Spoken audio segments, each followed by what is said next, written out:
Piero Ruzzante, il fenomeno della penetrazione drammatica, preoccupante delle organizzazioni criminali anche in Veneto, anche nel contesto dell'imprenditoria veneta. Quali sono i numeri che stanno emergendo di questo fenomeno e qual è soprattutto l'attività che il Partito Democratico intende mettere in campo?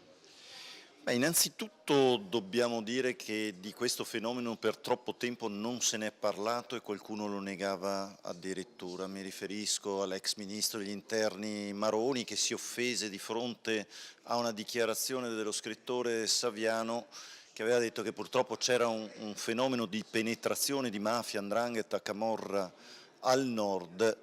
Il ministro degli interni di allora, il segretario oggi della Lega Nord, si indignò dicendo che il fenomeno non esisteva. Poi in realtà abbiamo scoperto che alcuni consigli comunali anche della Lombardia sono stati sciolti per infiltrazioni mafiose a pochissimo tempo di distanza da quella polemica. I dati del Veneto purtroppo dimostrano un elemento di crescita dei fenomeni di penetrazione delle mafie e delle organizzazioni criminali. Dati tra il 2011 e il 2012 dimostrano questo: le estorsioni erano 89, ora sono 221, sono tutti dati del rapporto annuale della Direzione Nazionale Antimafia. I reati di usura sono passati da 5 del 2011 a 8 del 2012. Le operazioni sospette di intermediazioni finanziarie sono passate da 2.907 a 4.621.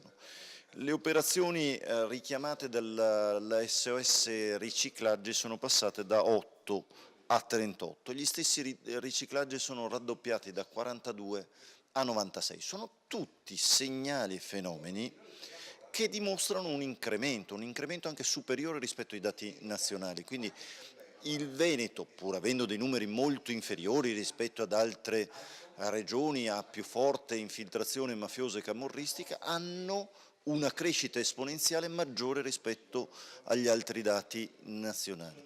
Io credo che dobbiamo tenere gli occhi bene aperti. Abbiamo presentato questi dati proprio per evidenziare un fenomeno che è preoccupante, perché stiamo sempre parlando di una punta di un iceberg, perché molti di questi fenomeni non si verificano e non si controllano.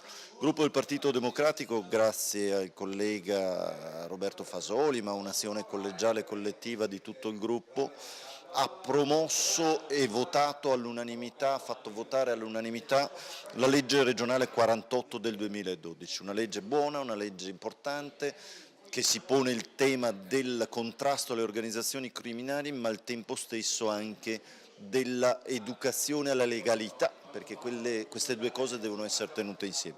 C'è un problema però, e lo diciamo al Presidente Zaia: non bastano firmare i protocolli o fare dichiarazioni assolutamente condivisibili sulla carta ma che poi non hanno la sostanza.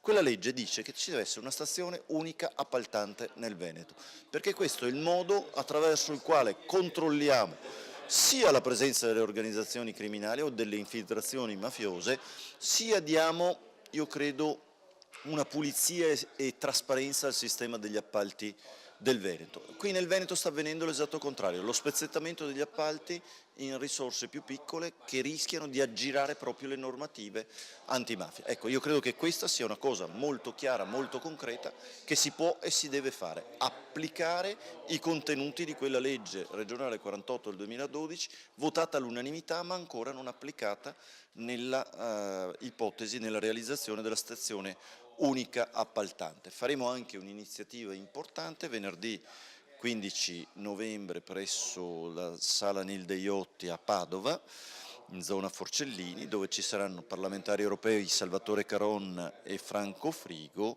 e l'onorevole Alessandro Naccarato, e parleremo esattamente di questi temi.